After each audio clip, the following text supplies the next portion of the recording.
Hi there, I'm Clarice and I've made some upgrades to my bug out bag fire kit recently, and I'm going to share with you what I've packed and what I think is necessary to keep with you in your bug out bag.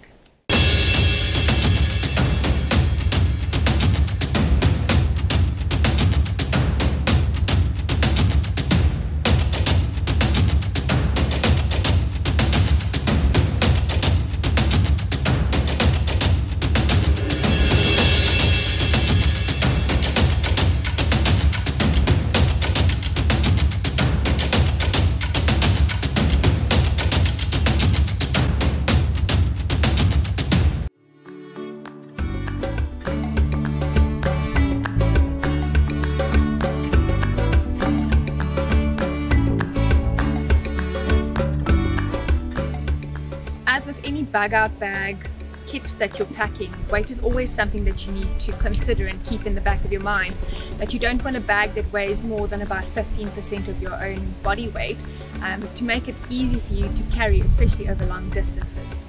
And you can split the contents of your fire kit to keeping some of it on your person and keeping some of it in your bag. That's actually ideal, because if you lose your bag, the last thing you want is for your entire fire kit to be gone. So this is a tin that I've used to char some char cloth in before, and don't worry about having to poke a hole in a tin as long as it isn't completely waterproof sealed. All of those gases are going to actually escape from the tin, so you don't have to poke a hole in your fire tin. It is a good idea to have something that is waterproof. The other alternative is put everything in a sealable bag, or put it in your waterproof bag inside your bug out bag, so that even if you end up in a river or you end up in some of the other flood, or you're drenched in water for whatever reason, your fire kit stays dry. And you can also pack tinder separately so that your tinder stays dry in little bags inside your fire kit. Okay, so this is a decent sized fire kit, and I've tried to not make it too big, not make it too full, make it manageable, but still cover all my bases, so that it doesn't matter what actually happens or what circumstance I'm in, I'll be able to make a fire. Okay, so the first thing that comes out of here is a packet of tinder, and there's some charred material in here as well. And it is a good idea to keep some charred material or some tinder, because you never know when your environment is going to be completely wet, or you might not be in your normal environment and you might not know what burns really well. So here I can easily find dry tinder that I know is going to burn very well, because I know the environment.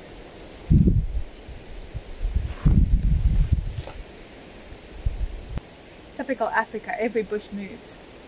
As long as the bushes aren't running towards you, you'll be fine. There are some leopards in the mountains here, so I just want to check. It's most likely like a little duiker or something like that, but can't be too careful. Anyway, what I was saying, in this environment I'll very easily find something that burns because I know the environment. But if you're on a hike somewhere that you don't usually go hiking, or you've never been there before, great idea to keep some dry tinder. That'll just help you to get a spark and to get a light and to get your fire started. Doesn't have to be a whole lot. And then also remember to replenish everything that you use from your bug out bag fire kit. That way you never actually run out, and you don't get any nasty surprises when your fire kit's actually empty and you're down to flint and steel for making fire as an option. The second thing that comes out is the trusty Bic lighter, and thank you very much to whoever first suggested putting duct tape around the Bic lighter. Great suggestion. Another good suggestion is to actually put this in a zip seal bag. Put it in a Ziploc bag, that way it stays dry, so if you end up in a river, or you're just drenched, or you've left your fire kit out and it starts raining and you forgot to actually close it again, it doesn't get drenched in water. Another good idea is to actually keep your fire kit inside your waterproof bag, inside your bug out bag, so if you do have to cross a river, that stuff stays dry. Next out of the box is a wire saw, and these are nice because they are easy to carry. They're not going to last forever. If you've got a nice silky saw, definitely go ahead and use that, or put it nearby your fire kit. You'll probably use the two in conjunction with each other. But this is a nice easy way to find some burnable materials. And then a good suggestion is to put a branch inside the loop here, so that you've got a branch to hold onto rather than holding onto just this material, because it's actually going to wear away at your hands. So be kind to yourself, make it easy, put a nice handle in there. Going to work much better that way. Next out of my box of tricks is some 550 paracord, and this just makes making a bow drill so much easier because you don't have to first go and get some natural cordage together to make a bow drill. This is really going to save you a lot of time and effort. If you've got it added in here, it doesn't have to be a long piece. I think this is about 1.5 meters. It should be more than enough. Okay. In terms of ferro rods, I keep a ferro rod on my person, so there's one in my pocket. And if you don't have a dedicated place in your sheath for your knife for a ferro rod, or a knife that's got a ferro rod incorporated to it, keep it in your pocket, or otherwise you can just duct tape it to the inside of your belt or on the underside of your sheath, and that way you know it's there, it's not going anywhere, and you've always got a ferro rod along with your knife. And this is just a Coughlin's ferro rod that I've put some duct tape on to make the handle a little bit easier to grip and a little bit more comfortable on my hand. And it's got a bit of cord on it as well. I don't believe it's paracord, I think it's just some of the other little cord, but can also be used for a bow drill if I really need it. And that goes in my pocket, stays on my person, so if I lose my fire kit, then at least I've still got the option of ferro rod and could possibly make a bow drill with the lanyard that's on there. But in this kit I have added a magnesium block that has got a ferrocerium rod on the edge, and what that does is you easily scrape that off into your Tinder bundle, and the magnesium, because it lights so well, makes it so much easier to get a spark in your Tinder bundle with this ferro rod. So there is a backup ferro rod with magnesium in here, and that's definitely going to help me to make a fire.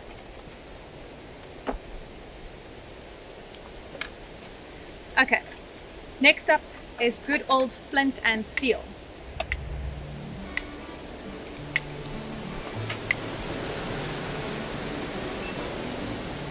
This is quite a big piece of flint. You don't need to have such a big piece with you. It's just the one that I currently have. A decent sized flint actually helps you to grip it more easily, but it will add weight to your fire kit and to your bag. So there is a little bit of give and take there. Decide what size you want. And you don't necessarily have to have English flintstone. You can find flint lying in riverbeds or washed up near the ocean, on the beaches and so go and have a look, learn how to identify stones that you can use to make fire that will give you a spark, and get yourself a nice hard carbon steel striker that you can use to check out which stones give you a spark. And this is quite a nice one because it also serves as the bearing block for a bow drill, so your hand actually isn't going to oh, hello little guy. Alright, we've got a visitor.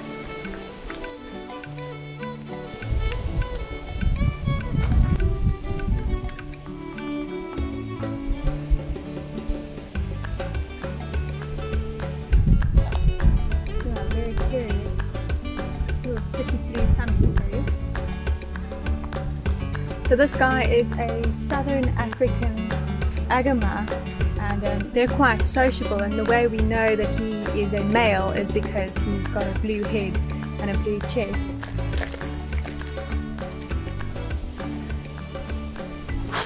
Now that I've got an audience, it's just peeking out at me. This is a really good steel striker because it also serves as the bearing block for a bow drill, and you'll know that it's actually really difficult to get a grip on that drill and keep it tight and keep it stable, and this will definitely help you with that. And trying to find wood that's hard enough that it doesn't actually burn through the top of your bearing block is difficult sometimes, so this makes that so much simpler. So with the paracord and with this steel striker that serves as the bearing block for a bow drill, I've got two difficult elements covered in my fire kit already. And that's why you should also keep char cloth in your bugout bag, is because char cloth, or in your bugout bag fire kit, char cloth makes it so much easier to get a fire with flint and steel. Any good fire kit will have a little bit of fatwood in it, or any material that you can burn at a moment's notice without having to go and scout around looking for fire materials or burnable materials. And what fatwood is, if you're not familiar with it, it's basically the heartwood of a tree, generally pine works really well. This is from white pine, so it's not actually the base that you can get. Red pine, I believe, has a little bit more resin in it, and it's just where all of that resin has collected on the inside of the wood, and it seeps down into the branches, and it congeals right over here. So if you chop in here, you'll probably find that on the inside you'll find some fatwood sitting there like this, or at the bottom of a tree stump where it all accumulates when the tree dies, and that burns really easily. So you can get a spark with a ferro rod straight onto fatwood without having to process an enormous tinder bundle or anything like that, because the oil from this wood will burn so well. And the way you identify it is by smell. You'll be able to smell that resin. It has like a really resinous, almost chemical, piney smell to it. So if you find fatwood, smell it, have a look. If you hold it up in the light, sometimes there are these veins that appear translucent. It almost looks like caramel that's congealed, and it's made this sort of wood. Right, so that's fatwood.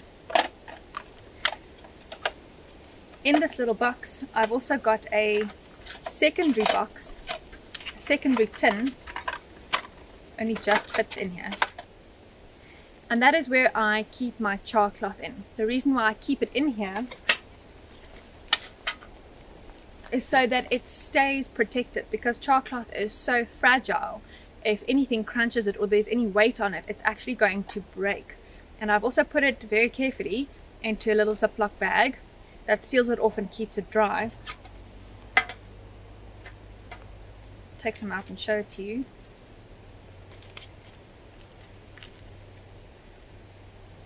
You've just got to be very careful when moving it around, and it's basically just material that's been processed without lighting it on a fire, and by removing the oxygen from the container that you're processing it in. So basically you take a piece of cloth, put it in a tin, close the tin, put it on the fire, and all of the chemicals that are used to make the cloth burn off without it actually catching a light. And it's great to use something like cotton material or any like natural materials, because you'll get a spark from a flint and stone with this really easily, as well as a ferro rod. And it doesn't burn like with a flame. It basically just makes a little coal that travels throughout the char cloth, and that you put in a tinder bundle, capture that coal, and then you'll get a flame from your tinder bundle. So speaking of char cloth, I've also added a bit of material that can be charred in here, and this is just a piece of cotton cloth, and that's exactly what you're looking for char cloth, something that's nice and thin. I have made char cloth out of one of my dishcloths before. It is a little bit of a thicker material, and the thicker fabric doesn't take a spark as easily, but something like this is great for anything, flint and steel, ferro rod. I've also added a lamp wick in here, which will burn just a little while longer than other materials will, and this is great for if you dunk it in petroleum jelly. Bet you didn't know that your baby products were so flammable. They actually burn so well. I'll do a little experiment and show you. But if you take a bit of petroleum jelly and you put it on the one side of an earbud, and you take the other side of the earbud and you leave it as is, and you light both sides, have a look at how well that petroleum jelly actually burns. Next is a magnifying glass, and this is the solar component of your bugout bag fire kit. It's really great to have a compass that also has a magnifying glass on it. Most compasses actually have a little magnifying glass in it, because that is your sight that you determine an azimuth with. So have a look on your compass. There will probably be a magnifying glass in your compass. It is better to have a slightly bigger magnifying glass as well, because it allows more light in, and then you'll get a fire started with that faster than with a tiny little magnifying glass. Okay, getting to the end of the contents here, what I've got are some matches, good old safety matches, and what I've done to them is I've painted them with nail polish, and the nail polish makes them waterproof, so if they do get wet and they get dunked in water, then they'll still burn, and you just need to cover them completely from start to finish to make them waterproof, and they burn just as well with the nail polish on. It doesn't make a difference to the matches, it just seals them off and makes them waterproof. You can buy waterproof matches as well, but if you don't want to take the time or the money or put the cash into buying a bunch of waterproof stuff, then you can also make some things at home. And speaking of DIY jobs, I have made some fast burning fire starters that are waterproof, and what I've done is I've taken a cotton wool round, just normal cotton wool that you'll buy from the pharmacy. I've dunked it in petroleum jelly, the stuff that you put on your baby's bum, and that's very flammable, by the way. And then I've dunked it in a bit of candle wax that I've just melted. And what that does is if you break it open, you can actually use this one because I've got some more. If you break it open, it basically just exposes all of the cotton wool and all of that petroleum jelly that's sealed in there, and that's very flammable, and it'll give you a bit of burning time to start a fire. So if you don't have other options, or you're really cold and your fine motor skills are just not there and you're struggling to make a fire, this is an easy way to light a fire. And what I've previously done is I've taken a normal kebab skewer and wrapped a lamp wick around it, drenched it in petroleum jelly, which is very flammable, and then wrapped a tiny piece of insulation tape around the top. And then what you do is when you want to use it, you pull the insulation tape off and it leaves that bit exposed, and you can light the lamp wick from there, and that'll burn very, very well even in bad weather. And you can easily make this at home. I'm sure you can buy similar items online as well, but if you feel like experimenting and you've got the materials, go ahead and make your own stuff as well. It helps you also to learn what burns well, and that will help you to improvise in an emergency. So that concludes the contents of my tin. And with my tin, I'm keeping a pair of welding gloves. And they're so inexpensive. You can really pick them up from the hardware store cheaply. I think I paid 35 South African Rand for these ones. And they will just protect your hands when you make fire. And what's great about them is you can actually pick up coals and move around hot things over the fire without burning yourself. You do feel a bit of heat through them, but it's much easier than trying to use little sticks and making little toggles, especially in the dark or if you're in a hurry. And if you don't have the time to whittle away some tongs for yourself, then these are great to have around. I will post the links for the contents of this fire kit in the description for this video below, so you can go and have a look. And if you need to add some things to your fire kit, then go ahead and click on those links. Most of them are Amazon links. I'm an Amazon affiliate, and purchases from the Amazon affiliate shop or from those links support me, and they support the YouTube Live Ready channel. So go ahead and support us, and thanks in advance if you've made any purchases. Well, that's my bug out bag fire kit, and I see my audience has moved up on the log now, so we're closer together. I think we're starting to get a connection here. Do comment where you're watching from. I love to hear from you guys, and if you haven't subscribed yet, hit the subscribe button. Thanks for your support, and see you guys in the next video. What did you think about that? Was it good? Should we redo another one?